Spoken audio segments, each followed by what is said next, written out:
Hi there, I'm Claudia Lash, and I've been quilting for so many years. I've learned a lot of different things.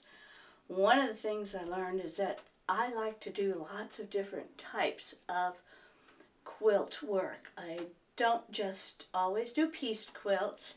I also wanted to do some applique and just different things.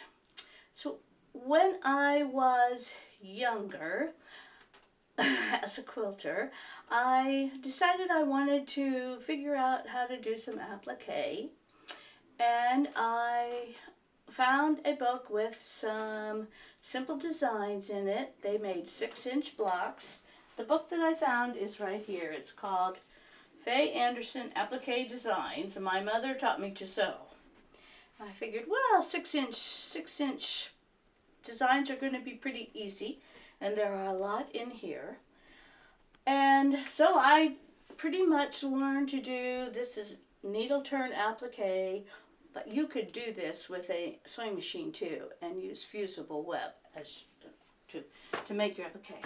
The applique can be done however you like, but what I wanted to do as I designed my own quilt was I wanted to make sure that I didn't have to do lots and lots of applique. So I put in some other blocks, some alternate blocks that were very simple. These are my simple alternate blocks. These are my applique, and I found that you can get a quilt done in a reasonable amount of time, and it's kind of fun to showcase your applique blocks with a just a regular pieced block. So if you're interested in something like that, I would suggest that you choose a fabric. Now, I made this in 2004, so it's been a little while. But I found this fabric somewhere and I really liked it. So that fabric helped me to choose what fabrics I was going to put in my alternate block to keep everything sort of cohesive. And then I could add other fabrics in these alternate blocks, and I could add lots of other fabrics in the small applique too. And the applique isn't perfect. It was a chance also to put in buttons and beads and anything else.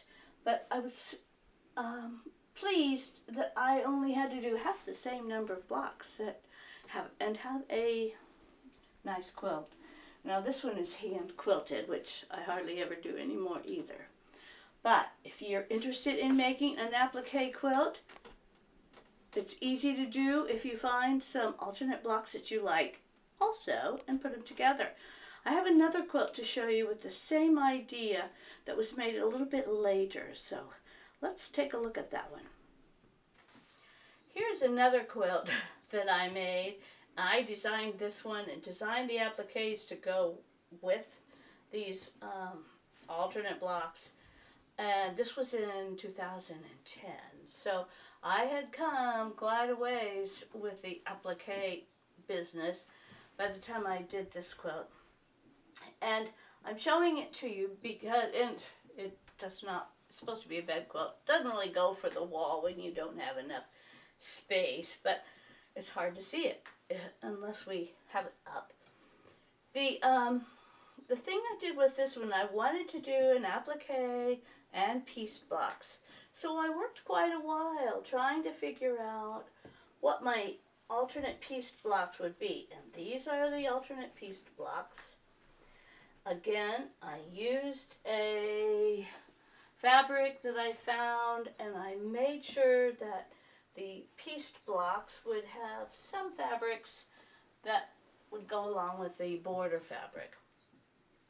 And they're not difficult to piece, but the thing I liked about them, or the reason I chose this block, was it sort of connects to the other pieced blocks. I think for me, if you're designing a quilt, it helps to have things sort of hooked together in some way, like they go together.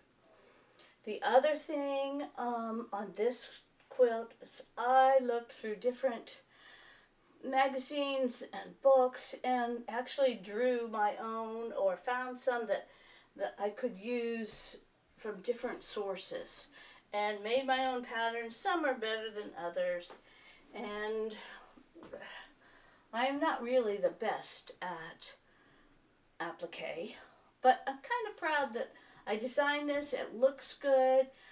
The thing that really makes it stand out was I took a class with Suzanne Marshall, and she taught us how to use embroidery floss to go around the edges of our applique.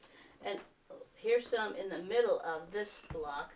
But if you look close, around each applique piece, I have used embroidery floss in a little darker color usually to make everything stand out.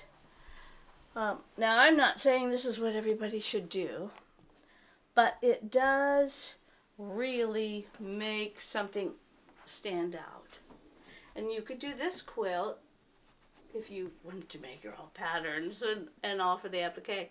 But you could very easily do something like this with machine piecing too, machine applique. So, give it a try sometime. Try to make your own. Feel free to make your own design and add a piece block in between. It's not as hard as you might think, and you might be very pleased with what you come up with. Thanks.